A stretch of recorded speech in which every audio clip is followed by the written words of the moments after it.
जय हिंद दोस्तों, स्वागत है आपका हमारे यूट्यूब चैनल चंद्रहास ज्ञान सर्विसेज में। दोस्तों हम लोग एनसीईआरटी पढ़ रहे थे हिस्ट्री। उसमें हम लोग दोस्तों 8 चैप्टर कंप्लीट कर 9 चैप्टर हम लोग कंप्लीट कर चुके थे। और दोस्तों आज हम लोगों को पढ़ना है 10 चैप्टर के बारे में, और इसमें दोस्तों नए साम्राज्य और नए राज्य का विकास के बारे में हम लोगों को जानना है। तो ये देखिए, जान लेते हैं हम लोग क्या है नए राज्य का विकास। बोला दोस्तों अरविंद राजा बना। अरविंद जो है राजा बनता है, तो मतलब बहुत वास्तविक राजा नहीं है, खेल कूद में राजा बनता है। देखिए अरविंद अपने स्कूल में खेले जाने वाले नाटक में राजा की भूमिका अदा कर रहा था। उसने सोचा कि वह शाही वेशभूषा में और मूछों पर ताव देते हुए रूप पहले कागज में लिपटी तलवार को शान से पकड़कर चहलकदमी ऐसा राजा का रोल कर रहा था। तो इसको ऐसा लग रहा था, जरा सोचा उसे कितनी हैरानी हुई जब उसे बताया गया कि उसे बैठकर वीणा भी बजानी होगी और कविता पाठ भी करना होगा। एक संगीतमय राजा कौन हो सकता है वह? अरविंद सोचने लगा कि कौन ऐसा राजा होता होगा जो तलवार के अलावा गीत भी गाता होगा, संगीत भी करता था, वीणा भी बजाता था। तो कौन ऐसा राजा था जो मुझे ये सब करने के लिए बताया जा रहा है? और ये यहाँ पे एक गुप्त वंश के राजा का जो ये भूमिका निभा रहा है, ठीक है ना। तो गुप्त वंश के राजा का एक भूमिका निभा रहा है दोस्तों। यहाँ बोल रहा है क्या कि समुद्रगुप्त के बारे में आप लोग सुने होंगे। तो समुद्रगुप्त जो था, इलाहाबाद अशोक स्तंभ पर खुद एक अभिलेख से पता चलता है समुद्रगुप्त के बारे में। और इसकी दोस्तों समुद्रगुप्त की रचना जो इसके दरबार में एक कवि थे हरिसेन। तो इन्होंने ही इसकी पूरी जीवनी की जो है रचना की है हरिसेन ने, और वो एक काव्य रूप में इसकी रचना की है। तो उससे भी इसके बारे में, समुद्रगुप्त के बारे में जानकारियाँ प्राप्त होती है। बोला यह एक विशेष किस्म का अभिलेख है जिसे प्रशस्ति कहते हैं। तो एक प्रशस्ति है ये विशेष किस्म का। और जो दोस्तों प्रशस्ति का अर्थ होता है प्रशंसा करना। मतलब उसमें समुद्रगुप्त की प्रशंसा की गई है, सिर्फ बुराइयां नहीं की गई है, ठीक है ना। गुप्त काल में इसका महत्व बहुत ही बढ़ गया था समुद्रगुप्त का। बोल रहा है कि समुद्रगुप्त की प्रशस्ति हमें बताती है कि कवि ने इसमें राजा का एक योद्धा जीतने वाले राजा, विद्वान और एक कृष्ण कवि के रूप में भरपूर प्रशंसा की है। तो प्रशंसा इनका किया गया है कि वो एक योद्धा थे, युद्ध जीतने वाला राजा थे, विद्वान भी थे, और यहाँ तक कि वो कवि भी थे। तो इतनी प्रशंसाएं इनकी प्रशस्ति में की गई है समुद्रगुप्त के बारे में। बोल रहा यहाँ तक कि इसे ईश्वर के बराबर भी बताया गया है। तो इसी प्रशस्ति में दोस्तों इसको ईश्वर के समान भी बताया गया है समुद्रगुप्त को। प्रशस्ति में लंबे लंबे वाक्य दिए गए हैं, वहाँ वैसे ही एक वाक्य का अंश दिया है। तो देखिए उस प्रशस्ति के बारे में एक अंश यहाँ पे दिया है। योद्धा समुद्रगुप्त बोल रहा है जिसकी शरीर योद्धा मैदान में कुंडलित कुहाड़ियों, तीरों, भालों, बर्छों, तलवारों, लोहे की गदाओं, नुकीले तारों जैसे अन्य सैकड़ों हथियारों में लगे घावों के दाव से भरे होने के कारण अत्यंत सुंदर दिखाई देता है। तो देखिए कितनी बखान किया गया है उनके बारे में योद्धा होने का। और अगर यहाँ पे देखने के लिए बोल रहा है समुद्री तट किनारे एक क्रम लाल बिंदु जिसमें बैगनी और रंग भी दिखाए गए हैं। प्रशस्ति जहाँ से प्राप्त हुआ है ना दोस्तों, वही ये सब चित्र किसमें मानचित्र साथ में तो पीछे दिखाया गया था, उसमें आप लोग देख लीजिएगा, ठीक है ना। तो जहाँ जहाँ से प्रशस्तियाँ मिली है वहाँ पे इसका लोकेशन ढूंढने के लिए बता रहा है। यहाँ पे एक देखिए बिना बजाने वाला राज समुद्रगुप्त के कुछ गुणों को सिक्के पर भी इसका जो है वर्णन किया गया है। तो देख लीजिए सिक्के पर इसका वर्णन है, बिना बजाते हुए दिखाया गया है और करते हुए देख लीजिए यहाँ पे। तो ये इस तरह के राजा थे। बोल रहा है इस मानचित्र में प्रशस्ति की प्राप्त जानकारियों के आधार पर बताया गया है। हरिसेन 4 प्रकार के राजाओं और उसके प्रति समुद्रगुप्त के नीतियों का वर्णन करता है। तो हरिसेन जिस प्रकार के यहाँ से वर्णन करता है वो 4 प्रकार देखिए नीचे दिया गया है। बोल रहा है कि मानचित्र में हरे रंग का क्षेत्र आर्यवर्त के उन 9 सैनिकों का है जिन्हें समुद्रगुप्त ने हराकर उसे राज्यों को अपने साम्राज्य में मिला लिया था। तो जिस राजाओं को हरा करके वे अपने साम्राज्य में मिलाया था उसको मानचित्र 7 में आप लोग देखिएगा वहाँ पे दर्शाया गया होगा हरे रंग के क्षेत्र में, ठीक है। तो आप लोग उसको ढूंढ लीजिएगा। इसके बाद दक्षिणापथ के 12 शासक थे। दक्षिणापथ में जो थे मतलब दक्षिण की ओर 12 शासक थे। उसमें से कुछ की राजधानियां दिखाने के लिए मानचित्र पर लाल बिंदु का दिए गए हैं, और सब को हार जाने पर समुद्रगुप्त के सामने समर्पण किया था। तो दक्षिण के जो राजा थे वो सबको हरा दिए थे समुद्रगुप्त, तो उन्होंने समुद्रगुप्त के सामने अपना समर्थन दे दिया था। और समुद्रगुप्त जो है उन्हें फिर से शासन करने की अनुमति दे देते हैं कि नहीं जाओ तुम शासन करो। तो ये दक्षिण की बात है।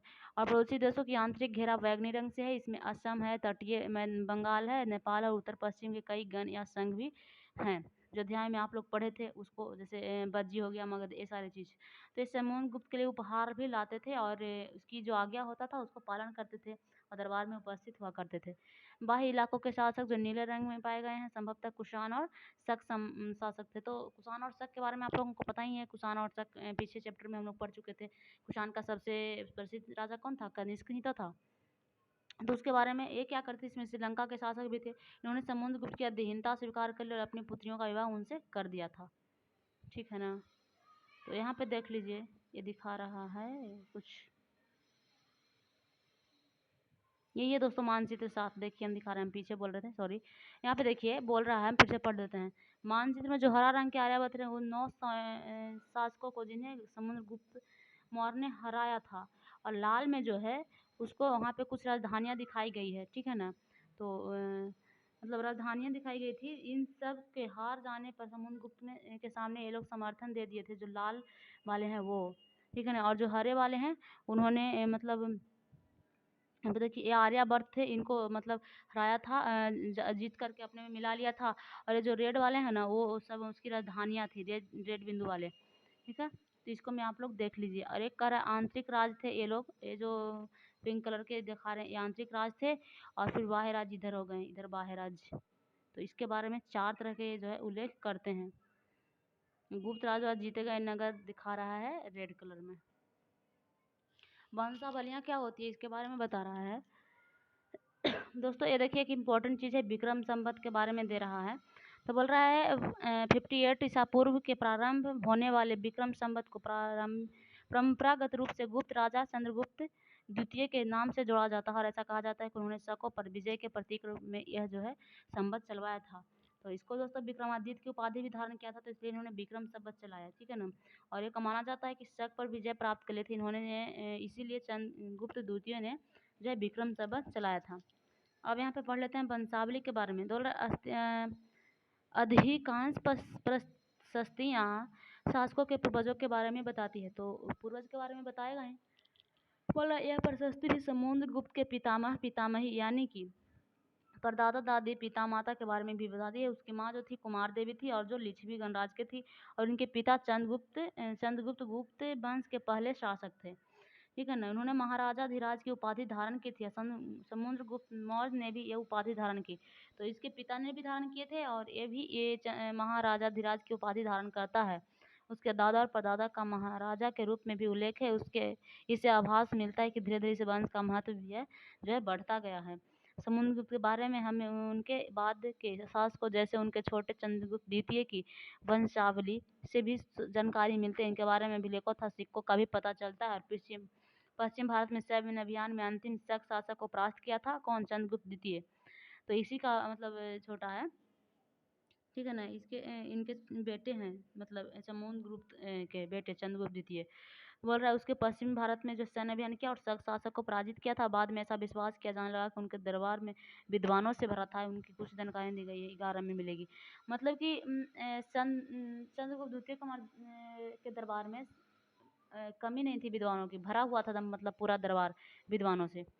बोला हर्षवर्धन तथा हर्ष चरित्र। जिस तरह गुप्त वंश के शासकों के बारे में भी लेखों तथा सिक्कों का पता चलता है, उसी तरह कुछ अन्य शासकों के बारे में उनकी जीवनी से पता चलता है। तो दोस्तों गुप्त शासक के जो बारे में अभिलेख और सिक्कों से पता चलता है, तो कुछ के बारे में जीवनी से ही पता चलता है। हर्षवर्धन एक राजा थे जिन्होंने करीब 1400 साल पहले शासन किया था, जिसके दरबार में एक कवि रहते थे, उनका नाम था बाणभट्ट। दोस्तों ये सब क्वेश्चन पूछ सकता है। हरिसेन किसके द्वार में रहता था? तो समुद्रगुप्त मौर्य के द्वार में रहता, सॉरी समुद्रगुप्त के द्वार में रहता था। और बाणभट्ट किसके द्वार में रहता था, दरबार में रहता था? तो बाणभट्ट जो है हर्षवर्धन के दरबार में रहता था। इन्होंने इसकी हर्षवर्धन की जो है हर्षचरित्र लिखी थी, हर्षवर्धन की जीवनी के बारे में लिखी। हर्षवर्धन की वंशावली देते हुए अनेक राजा बनने तक का वर्णन इन्होंने किया था। कौन? बाणभट्ट ने। तीर्थयात्री अगर शैवान सांग की बात करें दोस्तों, जिनके बारे में हम लोग पिछले अध्याय में पढ़ चुके थे, स्वांग सांग के बारे में। और इन्होंने दोस्तों ये चीन की यात्री थे, बौद्ध अध्ययन के लिए यहाँ पे आए थे भारत, और 1400 पहले आए थे। और 1400 पहले कौन थे भारत में, किसका शासन था वहाँ पे? तो हर्षवर्धन। तो कोई पूछे कि स्वयं सांग किसके शासनकाल में आए थे, तो हर्षवर्धन के शासनकाल में ही भारत आए थे। काफ़ी समय के लिए हर्ष के दरबार में रहे और उन्होंने वहाँ कुछ देखा और विस्तृत विवरण भी इनका किया। उन हर्ष अपने पिता के सबसे बड़े बेटे नहीं थे, पर अपने पिता और बड़े भाई की मृत्यु हो जाने पर थानेसर के राजा बन गए थे। मतलब बड़े भाई नहीं थे, लेकिन फिर भी इनके भाई की जो मृत्यु हो गई थी, पिता की भी और भाई भी, तो फिर इनको मतलब राजा बनना पड़ा। इनके बहनोई थे जो कनौज के शासक थे। जब बंगाल के शासक ने उन्हें मार डाला तो हर्ष ने कनौज को अपने अधीन कर लिया और बंगाल पर आक्रमण कर दिया था। मतलब क्या हुआ कि कनौज में इसकी बहन ब्याही हुई थी। बहनोई था, कनौज का था, राजा था, और उसकी जो है बंगाल के एक शासक ने जो है हत्या कर दिया था। और हत्या किया तो फिर इसको गुस्सा आ गया और कनौज पर फिर ये अधीन कर दिया कनौज को अपने में, क्योंकि उसका बहनोई जो है वहाँ पे मर गया था, तो सोचा कि हम उसे किसके लिए छोड़ दें, हम अपने में उसको उस राज को मिला देते हैं। तो कनौज को मिला लिया और उसके बाद फिर बंगाल पे भी आक्रमण किया, जिसने इसकी बहनोई की हत्या कर दी थी। बोल रहा है मगध और सर मगध तथा संभवतः बंगाल को भी जीतकर उन्हें पूर्व में जितनी सफलता मिली थी उतने सफलता अन्य किसी जगह पर नहीं मिली। जब उन्होंने नर्मदा नदी को पार करते दक्कन की ओर बढ़ने की कोशिश की, तब चालुक्य नरेश पुलकेशिन द्वितीय ने उन्हें रोक लिया था। तो दोस्तों हर्षवर्धन को किसने रोका? चालुक्य नरेश पुलकेशिन द्वितीय ने रोका था। पहला चालुक्य पुलकेशिन द्वितीय के प्रशस्ति। तो ये देखिए 3 राजा थे ये दक्षिण में। पहले दक्षिण में दोस्तों 3 राजा था। कौन कौन था? चेर, चालुक्य और वहाँ पे वो था मतलब पांडव। और यहाँ पे पल्लव, चालुक्य और पुलकेशिन 3 राजा दक्षिण भारत पर आएगा। तो दोस्तों इस काल में बोल रहा है, इस काल में और चालुक्य दक्षिण भारत के सबसे महत्वपूर्ण राजवंश थे। पर वो उनकी राजधानी कांचीपुरम की आसपास के क्षेत्र में पड़ता था। तो पल्लव की जो राजधानी था वो कांचीपुरम के आसपास में पड़ता था और कावेरी नदी तक फैला हुआ था। वो जबकि वही चालुक्य की बात करें तो चालुक्य के दोस्तों राजधानी ऐहोल में था और यह कृष्णा और तुंगभद्रा नदी के बीच में इसका जो है राज्य स्थित था। यह प्रमुख व्यापारी केंद्र था। कौन? ऐहोल के बारे में बोल रहा है, जो मतलब चालुक्यों की राजधानी थी। तो ये व्यापार का एक बहुत बड़ा केंद्र था। धीरे धीरे धार्मिक केंद्र भी बन गया और यहाँ पे कई मंदिर भी मिले थे। पल्लव और चालुक्य एक दूसरे की सीमा का आक्रमण करते रहते थे। मुख्य रूप से राजधानियों को निशाना बनाया जाता था और जो समृद्ध शहर थे, तो एक दूसरे से लोग जो है लड़ते रहते थे। पुलकेशिन द्वितीय सबसे प्रसिद्ध चालुक्य राजा था। तो सब अगर चालुक्य राजा में पूछे सबसे प्रसिद्ध कौन था, तो पुलकेशिन द्वितीय था, जिन्होंने दोस्तों इसके दरबार में एक कवि रहते थे, रवि कीर्ति उनका नाम था। इसमें खास उनके पूर्वजों खास और पिछली 4 पीढ़ियों के बारे में बताया गया है। तो दोस्तों मतलब एक रचना किए इनके दरबार में जो कवि रहते थे रवि कीर्ति पुलकेशिन द्वितीय के दरबार में, तो इनके 4 पीढ़ियों के बारे में इन्होंने बताया रचना में अपनी, ठीक है ना। अपने पुलकेशिन द्वितीय को अपने चाचा से यह राज मिला था। तो उन्होंने उसमें ही बताया गया है कि पुलकेशिन द्वितीय को जो राज है वो अपने चाचा से मिला है। रवि कीर्ति के अनुसार उनके पूर्व और पश्चिम दोनों समुद्री तट इलाकों में अपने अभियान चलाए हैं और इसके अतिरिक्त उन्होंने हर्ष को भी आगे बढ़ने से रोका था। और हर्ष का अर्थ आनंद होता है। कवि का कहना है कि इस पराजय के बाद अब हर्ष नहीं रहा। पुलकेशिन द्वितीय ने पल्लव राजा के ऊपर भी आक्रमण किया और कांचीपुरम की दीवार के पीछे शरण लेनी पड़ी थी। तो मतलब वहाँ पे पल्लव था दोस्तों, और पल्लव की राजधानी कहाँ पड़ती थी, तो पल्लव की राजधानी उधर उसका क्षेत्र था कावेरी नदी के तट तरफ। तो उन्होंने इसको उसको भी जो है आक्रमण किया और कांचीपुरम उसकी राजधानी थी, तो कांचीपुरम की दीवार के पीछे उनको शरण लेनी पड़ी थी पल्लवों को, और उन्होंने हर्ष को भी हराया था, ठीक है ना, पुलकेशिन द्वितीय ने। और हर्ष मतलब यहाँ पे कहते हैं रवि कीर्ति हैं जो कहते हैं कि हर्ष पहले हर्ष था, मतलब आनंदित था, लेकिन अब हर्ष हर्ष नहीं रहा, उसने पुलकेशिन द्वितीय के द्वारा हार गया है वो, ठीक है ना। चालुक्यों की विजय अल्पकालीन थी। तो ये चालुक्य विजय तो करा था लेकिन अल्पकालीन थी। पुलकेशिन द्वितीय एक महाराजा हुआ, मतलब शक्तिशाली राजा थे, इन्होंने तो 2 लोगों को हरा दिया, लेकिन मतलब क्षणिक विजय था इनकी। लड़ाई में दोनों वंश दुर्लभ होते गए और पल्लव और चालुक्यों को अंतरराष्ट्र कूट और चालुक्यों ने समाप्त कर दिया, जिसके बारे में तुम कक्षा 7 में पढ़ोगे। तो देखिए एक चीज़ के बारे में पढ़ना है, मतलब राष्ट्रकूट के बारे में और चोल वंश के बारे में। तो इन दोनों ने मिलकर के इनको समाप्त कर दिया, फिर चालुक्य और पांडव सबको, ठीक है ना। उसके बाद दोस्तों यहाँ पे बोल रहा है कि प्रशासन ये लोग कैसे चलाते थे। तो पहले के राजा की तरह इन राजाओं की भूमि कर सबसे महत्वपूर्ण बना रहा, मतलब भूमि कर सबसे महत्वपूर्ण बना रहा। इन्होंने भूमि पर कर लगाया उसे ही, जैसे पिछले राजा लगाते थे। प्रशासक के प्राथमिक इकाई गाँव थे, तो गाँव से भी इन्होंने बहुत कमाया, लेकिन धीरे धीरे कई नए बदलाव आए। राजा के आर्थिक, सामाजिक, राजनीतिक और सैन्य शक्ति रखने वाले लोगों के समर्थन जुटाने के लिए कई कदम उठाए। क्या कदम उठाया था? बोल रहा है कि कुछ महत्वपूर्ण प्रशासनिक पद अनुवांशिक बन गए, अर्थात बेटे अपने पिता का पद पाते थे, जैसे कि कवि हर्षसेन अपने पिता की तरह महादंड नायक अर्थात मुख्य न्यायी अधिकारी थे। तो मतलब बहुत से जो पद था वो अनुवांशिक यहाँ पे कर दिया गया था, मतलब वो वंश पर पिता है तो बाद में बेटा ही होगा। कभी कभी एक ही व्यक्ति कई पदों पर कार्य करता था, जैसे कि हरिसेन एक महान दंडनायक होने के साथ साथ कुमाराथ अर्थात एक महत्वपूर्ण मंत्री तथा एक संधि विग्रहक अर्थात युद्ध और शांति के विषय का भी मंत्री था। तो एक ही व्यक्ति हर एक मतलब एक से ज़्यादा पद पर काम कर सकता है। जैसे अभी एक राज्य के मतलब राज्यपाल जो है, 2 राज्य के एक राज्यपाल हो सकते हैं, ठीक है ना? तो इस तरह से वहाँ पे मतलब एक व्यक्ति की कई पदों पर काम कर सकते थे। संभवतः वहाँ के स्थानीय प्रशासन में मुख्य व्यक्ति का बहुत बोलबाला था। इस नगर श्रेष्ठ यानी मुख्य बैंकर या शहर के व्यापारी सार्थवानी यानी व्यापारियों के काफ़िले का नेता प्रथम कुलीन अर्थात मुख्य सलाहकार और कायस्थों यानी लिपिकों के प्रधान लोग होते थे। बोला इस तरह की नीतियाँ कुछ हद तक प्रभावशाली होती थी, पर समय के साथ इसमें कुछ व्यक्ति इतने शक्तिशाली हो जाते थे कि अपने स्वतंत्र राज स्थापित करने लग जाते थे। तो देखिए इनको स्वतंत्रता दिया जा रहा है, एक एक ही व्यक्ति को कई पदों पर जो है वहाँ पे भर्ती किया जा रहा है, तो वो लोग अपना शक्तिशाली बढ़ाएंगे, शक्ति बढ़ाएंगे, बढ़ेगी उनकी शक्ति, तो वो लोग स्वतंत्र राज की मांग तो करेंगे ही, स्थापित भी कर सकते हैं, कर लेंगे। तो इस तरह की चीज़ें वहाँ पे होने लगी थी। अब एक नई प्रकार की सेना का गठन होगा। देखिए बोल रहा है कि कुछ राजा अभी तक अपने पुराने राजाओं की तरह सुसंगठित सेना रखते थे, जिसमें हाथी था, रथ, घुड़सवार और पैदल सिपाही भी होते थे। इसके साथ साथ कुछ सेना नायक भी होते थे वहाँ पे, जिसकी आवश्यकता पड़ने पर राजा को सैनिक सहायता देते थे। सेना नायकों को कभी नियमित वेतन भी नहीं दिया जाता था, मतलब सेना नायक इसकी सलाह तो देते थे, आवश्यकता पड़ने पर सहायता करते थे राजा की, लेकिन इनको कोई नियत वेतन नहीं दिया जाता था इसके बदले में। बदले में इसमें कुछ भूमि दान दे दिया जाता था, दी गई भूमि को एक कर वसूलते थे। तो जो भूमि दान दिया जाता था उससे ही कर वसूलते थे, जिससे ये सेना घोड़ा और देखभाल करते थे। साथ ही वे इस युद्ध के लिए हथियार जुटाते थे और इस तरह व्यक्ति सामंत कहलाते थे। तो यही व्यक्ति दोस्तों सामंत कहलाए। बाद में आपको पता चलेगा कि सामंत क्या था, तो यहीं से आप लोग जान लीजिए। सेना नायक ही मुख्य रूप से जो है मतलब सामंत था, जिसको मतलब नियमित वेतन नहीं दिया जाता था, उसको भूमि ही दे दिया जाता था, तो वो अपने भूमि पर काम करते थे और उससे ही जो है सेना घोड़ा ये सब की देखभाल ये लोग करते थे। तो यही से इनको सामंत कहा गया, ठीक है ना? तो सामंत यही थे। सामा जहाँ कहीं भी शासक दुर्लभ होते थे, ये सामंत स्वतंत्र होने की कोशिश करते थे। तो सामंत क्या करते थे कि उनको यही एक लक्ष्य था कि ये शासक दुर्लभ होगा, मतलब कमजोर पड़ेगा, तो हम लोग स्वतंत्र हो जाएंगे, ठीक है ना? दक्षिण भारत की सभा पल्लवों के अभिलेख में कई स्थानीय सभाओं की चर्चा मिलती है। इसमें एक था ब्राह्मण भूस्वामी के संगठन, जिसे सभा कहा जाता था, और ये सभा उप समितियों के जरिए सिंचाई, खेती बाड़ी जुड़े सभी विभिन्न कार्यों और सड़क निर्माण, स्थानीय मंदिरों के देख रेख आदि का काम करते थे। जिन इलाकों में भूस्वामी ब्राह्मण नहीं थे, वहाँ उर नामक ग्राम सभा होने की बात कही गई है। मतलब जहाँ पे भूस्वामी ब्राह्मण नहीं थे, वहाँ पे उर नाम का एक ग्राम सभा होगी। और नगरम जो था एक व्यापारियों का संगठन था। तो यहाँ पे देख रहे हैं नगरम एक व्यापारियों का संगठन है। और बोल रहा है दोस्तों संभवतः इस भावों पर धनी तथा शक्तिशाली भूस्वामी तथा व्यापारी का ही नियंत्रण था। इनमें से बहुत सी स्थानीय सभाएं शताब्दियों तक काम करती रही। तो काम भी गए। उस जमाने में लोग क्या करते थे, जनसाधारण के जीवन में थोड़ी बहुत झलक उसके नाटक और कुछ अंश स्रोतों से मिलती है। चलो इसके कुछ उदाहरण देखते हैं। तो उदाहरण क्या है, देखिए कालिदास के नाम यहाँ पे आ जाता है।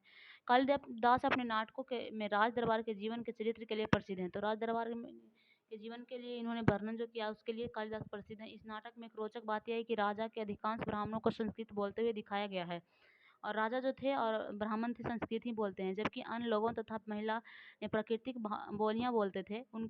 उनका सबसे प्रसिद्ध नाटक है अभिज्ञान शकुंतलम।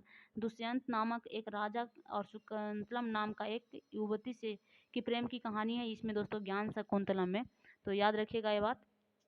बुरा कि इस नाटक में गरीब मछुआरे के साथ राजकुमारियों की दुर्व्यवहारता की बात भी कही गई है। तो देखिए यहाँ पे कैसे कहा गया है मछुआरे और दुर्बलता की बात। बोल रहा है एक मछुआरे को एक कीमती अंगूठी मिलती है, तो अंगूठी में राजा की शकुंतला को भेंट की थी।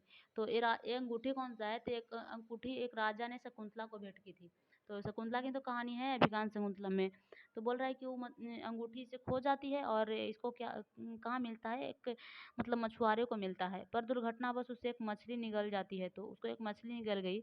अब मछुआरा इस अंगूठी को लेकर राजमहल पहुंचा तो द्वारपाल ने उस पर चोरी का आरोप लगाया। और मुख्य दोस्तों यहाँ पे हुआ क्या कि ये शकुंतलम का जो अंगूठी दिया था राजा, उसको एक मछुआरे को मिल जाता और वो ले करके राजा के पास जाता है, ठीक है ना? राजमहल में जाता है तो वहाँ पे द्वारपाल जो होता है उस पर चोरी का आरोप लगा देता है। तो मुख्य पुलिस अधिकारी भी बहुत बुरी तरह से मतलब उसके सामने पेश आते हैं। राजा उस अंगूठी को देखकर बहुत खुश हुए और उन्होंने मछुआरे को इनाम भी दिया। पुलिस वाला और द्वारपाल मछुआरे के इस इनाम को कुछ हिस्सा हड़पने के लिए उसके साथ शराब खाने चल पड़े। तो मतलब ये राजा तो ये मछुआरा तो अच्छा काम किया कि उसको मिला तो जा कर के राजा के को दिलाया, लेकिन वहाँ के जो मतलब द्वारक थे, द्वारपाल वगैरह और सैनिक वगैरह थे जो उसको उससे जो इनाम दिया राजा ने उसको हड़पना चाहते थे, ठीक ना, इसलिए उन्होंने चोरी का आरोप भी लगाया था उस पर। आज अगर किसी गरीब आदमी को कुछ मिलता है तो वह पुलिस में खबर करता है, तो क्या उसके साथ इस तरह का बर्ताव किया जाता है? तो कोई ज़रूरी नहीं है, हाँ होता भी है, आज भी ये सब हुआ नहीं है, कभी कभी होता है, लेकिन मतलब आज तो बहुत सुधार हो गया है, बहुत कम ही मात्रा में होता है। अब यहाँ पे बोल देखिए एक दे रहा है, इसके बारे में दोस्तों हम लोग पीछे भी पढ़े थे, फासियान के बारे में, तीर्थ यात्री चीनी का जो था का ध्यान उन लोगों का दुर्गति पर गया जिन्हें ऊंचे और शक्तिशाली लोग अछूत मानते थे। तो इन्होंने अछूत पर ध्यान दिया और शहरों से बाहर रहना पड़ा था, जिसको अछूत को जो शहर से बाहर रहना पड़ता था उस पर ये लोग ध्यान दिया और उन्हीं के बारे में दोस्तों ये इन्होंने लिखा। अगर इन लोगों को शहर या बाजार के भीतर आना होता तो सभी की आगाह करने के लिए लकड़ी के एक टुकड़े को मतलब चोट करके आते थे, ताकि मतलब पता चले कि हम आ रहे हैं और तुम छुप जाओ, मतलब हमको उसको देखना ही भी मतलब अच्छा नहीं होता था लोगों के लिए जैसा। तो इसलिए उन्होंने वो पहले ही बता देता था कि हम आ रहे हैं, एक लकड़ी से वो शोर कर देता था।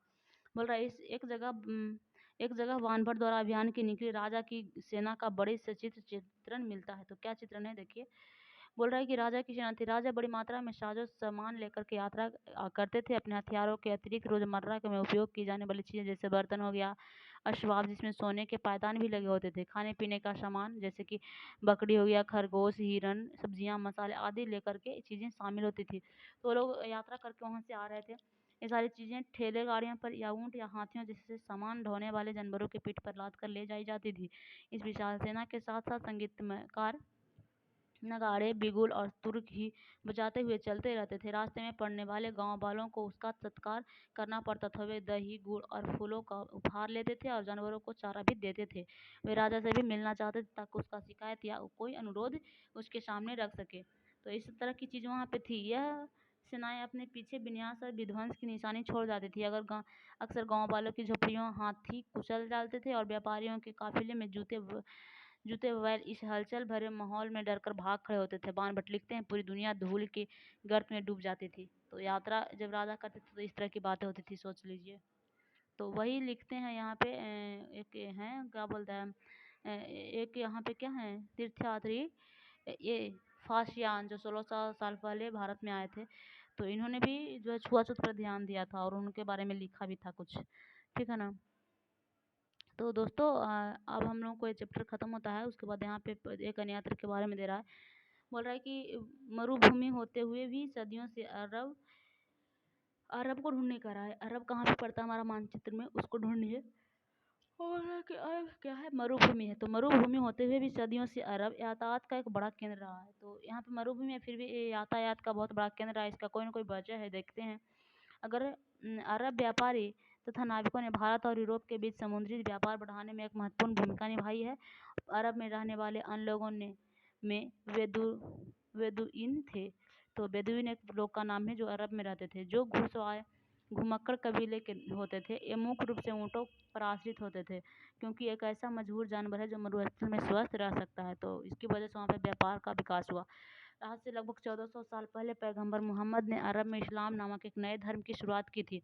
तो दोस्तों 1400 साल पहले एक और धर्म का शुरुआत हुआ था, ईसाई धर्म का। आपको याद है पिछले चैप्टर में पढ़े थे हम लोग।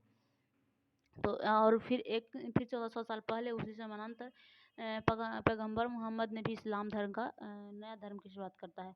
ईसाई धर्म की तरह इस्लाम ने भी अल्लाह को सर्वोपरि माना है और इसके बाद सभी को समान माना गया है। इस्लाम धर्म के पवित्र ग्रंथ क्या है, कुरान है। और कुरान का कुछ अंश दिया गया यहाँ। मुसलमान स्त्रियों और पुरुषों के लिए, विश्वास रखने वाले स्त्रियों और पुरुषों के लिए, भक्ति स्त्रियों और पुरुषों के लिए, सच्चे स्त्रियों और पुरुषों के लिए, धैर्यवान और स्थिर मन के स्त्रियों और पुरुषों के लिए, दान देने वाले स्त्रियों और पुरुषों के लिए, उपवास रखने वाले स्त्रियों और पुरुषों के लिए, अपने पवित्रता बनाए रखने वाले स्त्रियों और पुरुषों के लिए, अल्लाह को हमेशा याद करने वाली स्त्रियों और पुरुषों के लिए। अल्लाह ने इन सब के लिए ही क्षमा और पुरस्कार रखा है। ये सारे दोस्तों कुरान का पाठ है। अगले 100 सालों के दौरान इस्लाम उत्तरी अफ्रीका, स्पेन और ईरान, भारत में फैल गया था और अरब नाविक जो इस उपमहाद्वीप के तटीय बस्तियों में से पहले ही अपरिचित थे, अब उसके साथ एक नए धर्म को भी ले आए। अरब के सिपाहियों ने करीब 1300 साल पहले सिंध को जीत लिया था। तो अरब ने जो है 1300 साल पहले सिंध को भी जीत लिया था, जो अभी पाकिस्तान में पड़ता है। इस तरह से आपका चैप्टर खत्म हुआ दोस्तों। और ये दोस्तों देख लीजिएगा, नीचे डेट दिया है कुछ। गुप्त वंश की शुरुआत कब हुई थी? तो आज से 1700 साल पहले। हर्षवर्धन कब शासन किया? तो 1400 साल पहले। और इसमें कुछ क्वेश्चंस दिया है जिसको आप लोग देख लीजिएगा, ठीक है। तो जय हिंद दोस्तों।